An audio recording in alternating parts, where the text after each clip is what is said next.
Our final speaker today is Dr. Laurence Mussio. Dr. Laurence has an established reputation of one of Canada's premier historians of business and enterprise. In December 2016, McGill Queen's University Press is publishing the first book of Bank of Montreal's historical series, A Vision Greater Than Themselves, The Making of the Bank of Montreal, 1817 to 2017, in conjunction with their anniversary. He is the author of Sun Ascendant, A History of Sun Life Canada, a popular history of Bell Canada entitled Becoming Bell, the remarkable story of a Canadian enterprise. Dr. Laurence. Thank you. Please hold your applause till the end. Okay. I have a PowerPoint.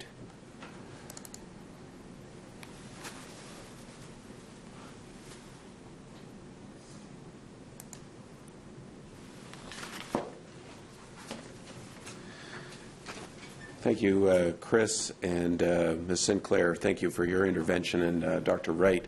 It was great to hear that the Canadian banking system was really actually due to the Americans. So it's yes. Not populism. I agree with that. Now today I could talk about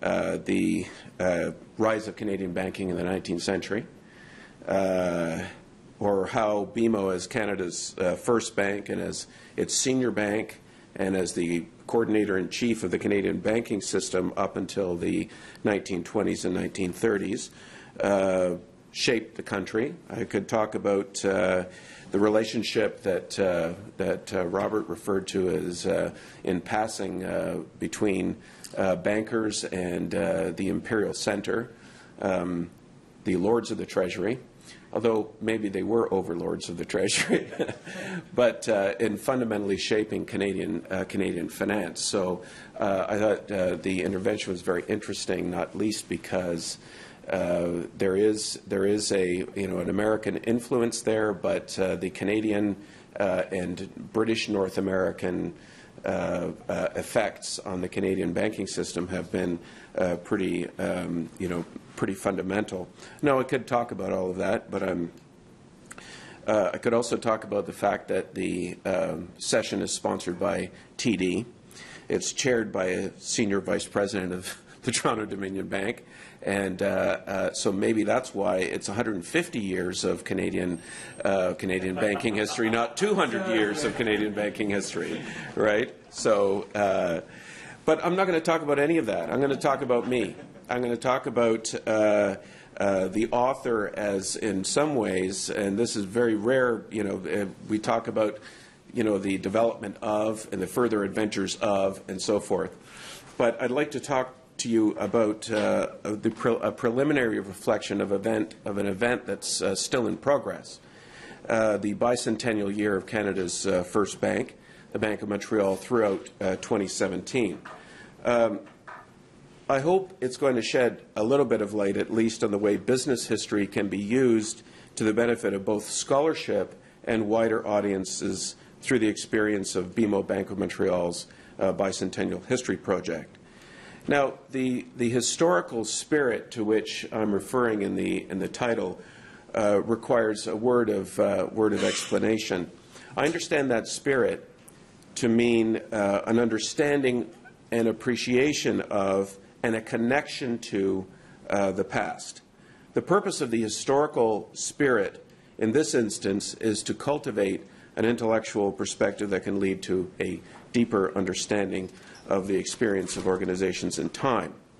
Now, the project on the history of the Bank of Montreal began in 2012, 2013, when the bank's CEO, Bill Downe, commissioned a history project that would produce two books, a work that would be devoted to a wider audience and a work that would be a more classical work of independent scholarship on the turning points in the bank's history.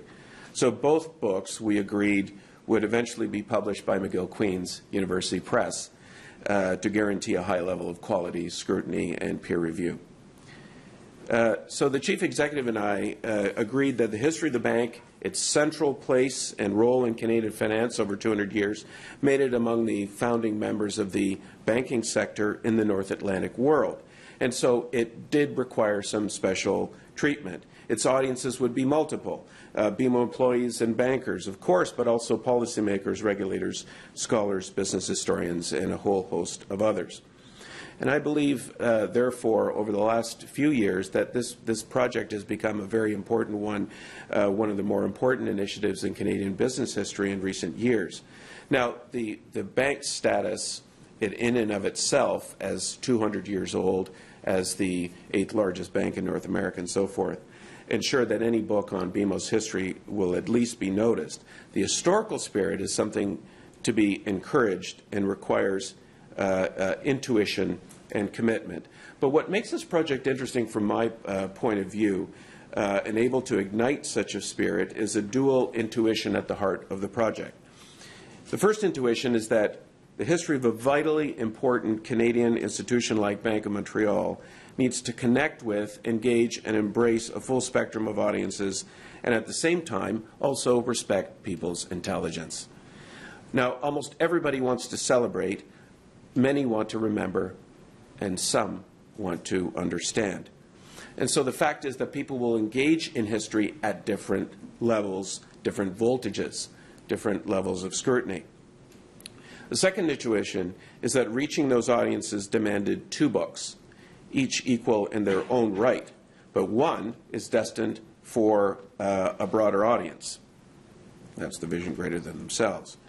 For those, and one is destined for the demonstration of deeper patterns of the BMO experience for people to connect yesterday, today, and tomorrow, and do that for a living. In other words, historians, scholars, etc. So one book is for the specialist, and the other is for the generalist. And each in isolation kind of stands alone.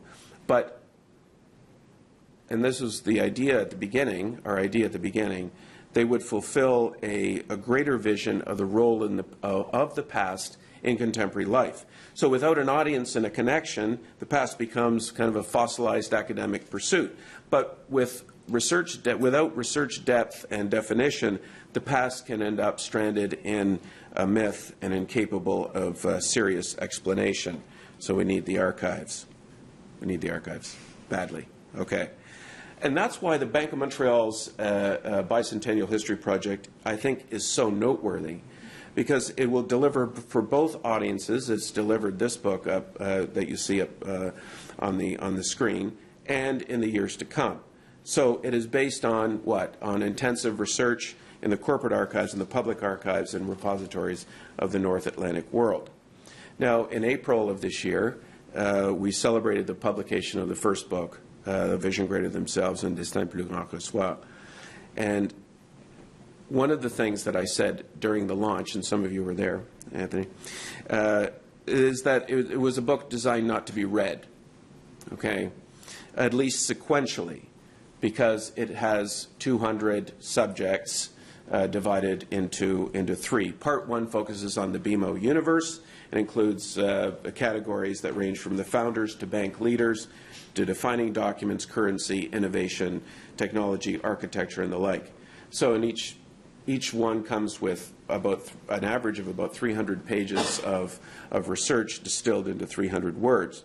Part two provides a series of statistical snapshots in banking by the numbers, and part three showcases the material culture of BMO banking, objects that together tell the story of Canada's first bank. So the lists, the icons, the people, the entries, all led up to 200 to give the celebration a certain, I don't know, symmetry with the bicentennial year. And it represents a tile in a kind of complex, important, and historically momentous mosaic. So that's the book. The reception of the book in the last few months has been, I think, beyond the bank's expectations. People have really kind of inside the bank, especially and across the land, as we have a kind of a cross-country tour that I'm doing over starting in January and ending in late October in Montreal. I think the word that people use most frequently is actually.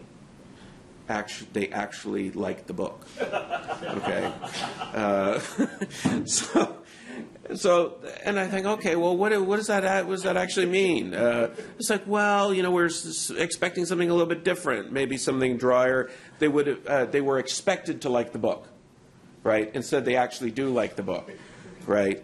And, we play along in a lot of situations. We put our grin mask on and we say, yes, of course, it's a wonderful, wonderful session, wonderful book, etc. But it seemed to really hit hit a popularity that was not, I don't think, it was kind of expected, but it was delightful when it was. And the book, in fact, was generated, it was written, it was researched, and put together exactly to generate that connection with the aspects of the bank's history. So to give people understanding of why they are celebrating, what's going on there. So people's day-to-day professional lives are largely severed from the richness and complexity of their company's past. This work tries to restore that relationship, but it's only the beginning. So a vision graders, and there's a little banking by the numbers and the material culture of BMO banking. Okay, so what that taught me something. It taught me that there is a thirst out there for a connection to the historical spirit that gives context and meaning to the remarkable story, let's say, of a bank, even of a bank, without romanticizing it or making it a nostalgic look back. Connecting to that spirit does not take 1 second away from our focus on the future, but rather, in my opinion, enhances it. So the book is commissioned to celebrate 200 years of the Bank of Montreal, but what exactly does it celebrate? Aging gracefully is maybe one thing. I heard the word hoary, which it's not my favorite word, but I'll take it. Okay. As long as you show me the spelling, okay. But that doesn't answer the question of how the historical spirit can be nurtured. So birthday cakes are one way, but it's not really, it won't cut it. So mere longevity is not really the point of the bank's historical experience. So the Bicentennial acts as what? As a point of reference. Okay, a setting in time and in memory that urges us on toward appreciating the more substantial, multifaceted, and often amazing story of the last 2 centuries. We mark it in the present, but we imagine, it allows us to imagine what may come next. Now, the rise of the network society has changed the way we look at time. We seem to live in the eternal present. So our contemporary temptation is to see history as something to visit. It can be stage set in the background or a cold gem set in the institutional, corporate, or individual memory, and it often is. It's something to visit on your day off, to admire, to marvel at, with certain exceptions if you work in an archive. Okay. Sometimes history is something to shed. It's a burden. It is something to regret. Occasionally, it's something to exploit for contemporary ends, static. So what this has done, in my observation with the people, the leadership and people of the bank, is that it's urged people to take a closer look. And so when they do, they see, and most people in the bank, I would say, not the leaders certainly, but the people don't know virtually anything about the history.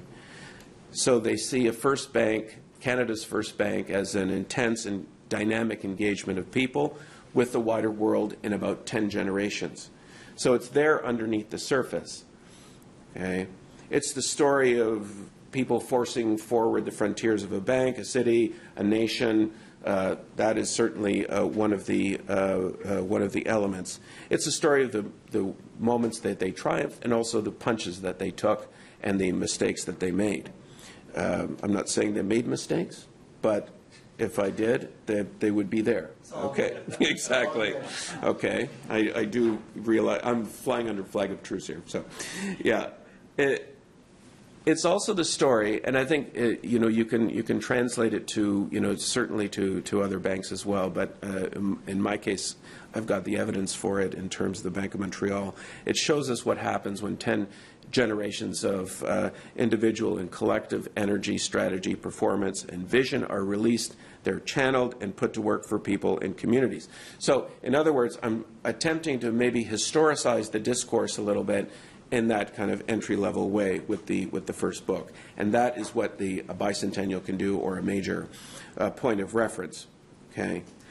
But in the contemporary corporation, the eternal focus on the present and the future is not the enemy, but it is a huge challenge. And the project has aimed to restore that relationship to history. It's not every day, that we're going to be talking about the 19th century, but just to understand it in an intelligent way. So, in terms of an historical starter kit, we're talking about informing bank culture, okay, through word and image. So if you read this as a BMO employee or executive, you might say, well, this is the way we were, who we became, and what we carry into the next generation. You read it as a customer, you might say, this is how my bank became an important player in the financial lives of millions of people. And anybody reading it might say, this is why Canada's first bank became a national institution over 2 centuries, and how they contributed to the story of us. So that, in essence, is what the project celebrates. So the first entries in the book, the people, the document, the technologies, the events, represent kind of an iconography of the bank's story.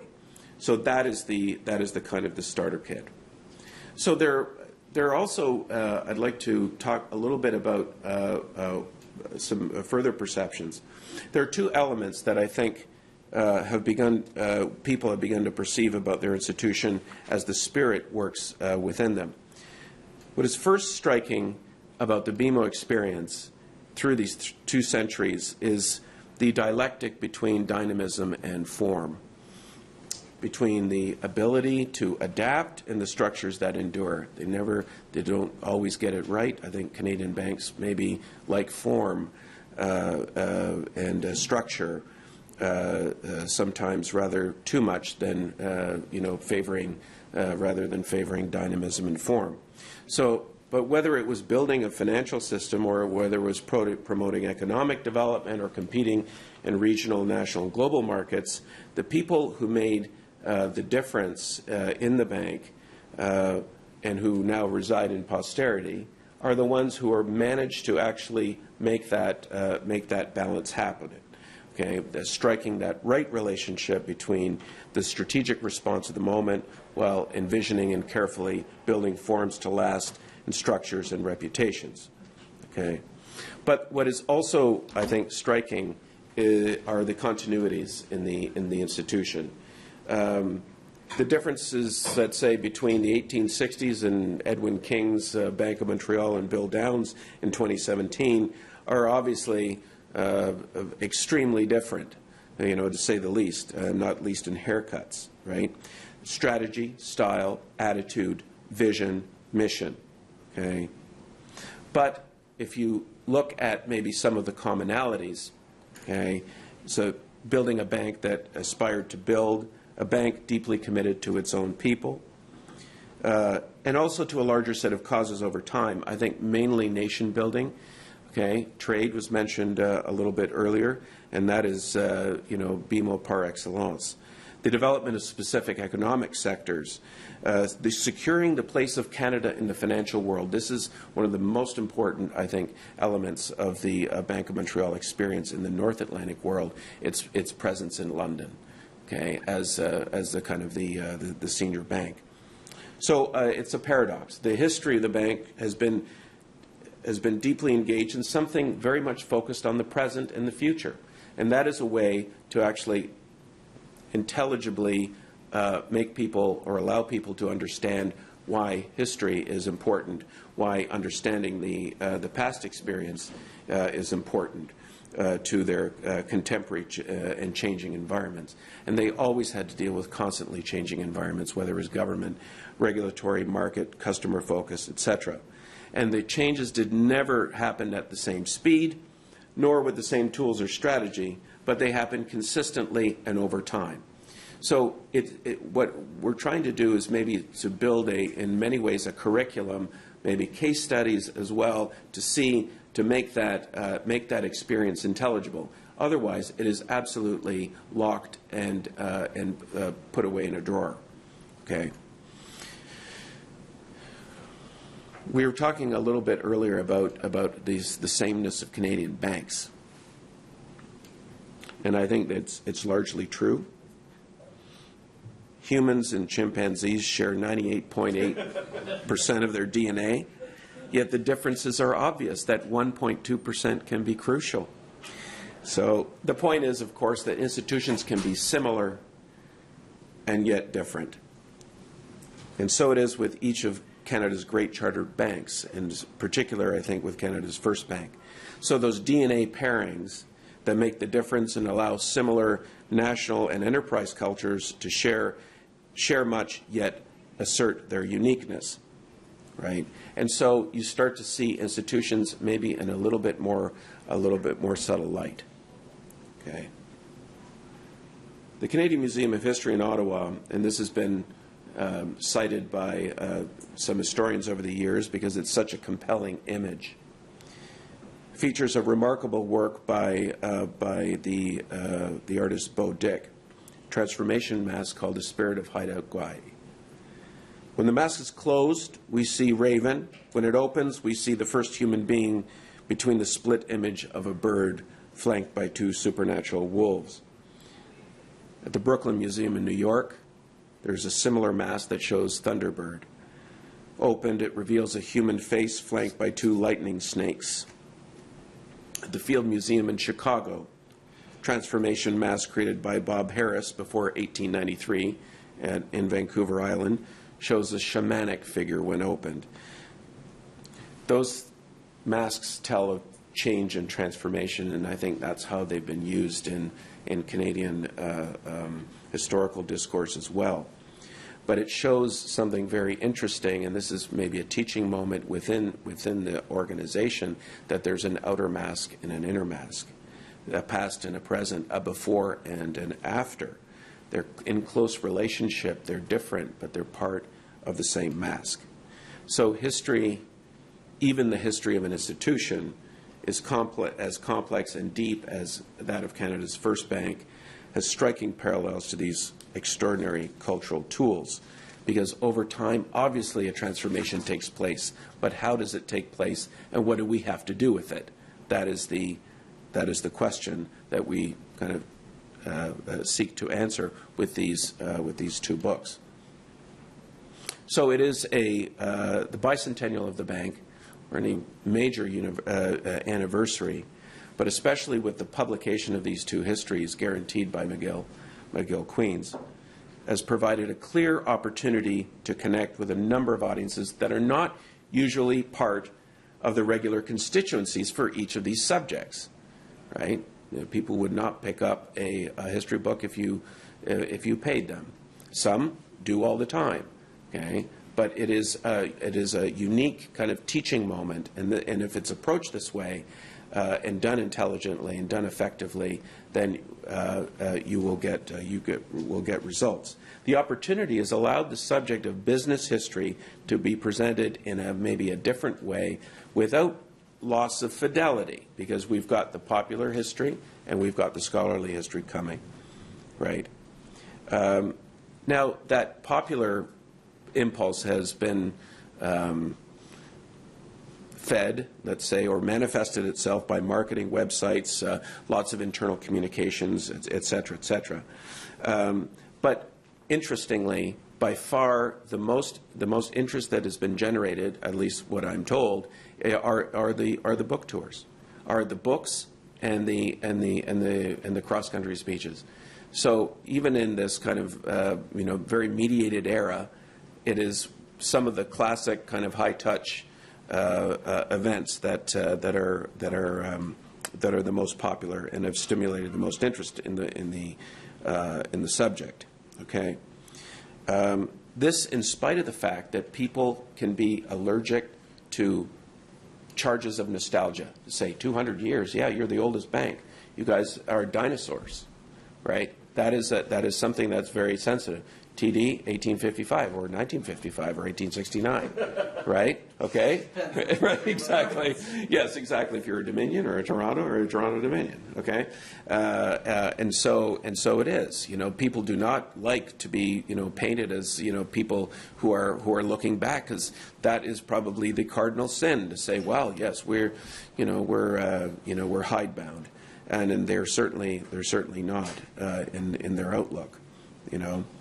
But I think all of this, guys, suggests that if you give people the right pathways to history, or even to the history of their institution, they will respond, okay? At different levels of knowledge and intensity, but historicizing the discourse about business requires all of those levels of engagement if the objective is to generate a wider understanding of the meaning of the history of an institution. Okay, so trying to connect at their levels of understanding, something for the masses and something for the muses. Okay. Beyond this, I think BMO 200 is an opportunity to confront the future with a clear sense of its identity, its legacy, and the responsibility to their contemporary generation, but also to posterity. And when I say that inside the bank, it's like we owe a debt of, you know, a debt to posterity. It's like they go silent. It's it's a moment, because they understand. I think they understand the vibrancy, the importance, the significance of the moment. But it has to be pride, and there's a lot of pride around, but pride without sentimentality, understanding the deeper patterns that connect to the past to today. To understand without nostalgia as well, I think, is an attractive thing, especially for, you know, for intelligent bankers across the land. And to know each generation will find its own vision, and a lot of those traditions will end up on the cutting room floor. Okay. Okay, I got you. There was a concern once that the bank would be seen as too backward-looking, as I've mentioned. The Bicentennial is not about the past, it's about the future. That's what I got. And I tried to kind of turn that around to say, well, it's actually about both. If you think of the experience as something to be analyzed, understood, and harnessed for the future, then the Bicentennial is indeed about the future. So problem solved. Okay. On a more serious note, the massive research and writing effort on both volumes has been channeled to a broad range of audiences and products not normally interested in business history, right? And so, and I point with great admiration to the Institute for Learning, BMO's kind of university, which is very interested in incorporating of the hundreds of thousands of, you know, research papers and documents that we've generated over the course of this project, so it won't be lost. And so I think this is maybe a good way, a good case study in and of itself, to see how historical and scholarly discourse can be introduced into the corporate or public bloodstream, okay, and effectively and usefully. Now, time and only time will tell whether the historical spirit, the need not simply to understand and celebrate the past, but to capture the experience and put it to work for the organization, will prevail.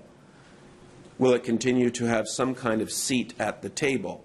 The portents are good, but the present sometimes has a way of devouring the past. Even if the spirit is willing, the flesh is often weak. Thank you.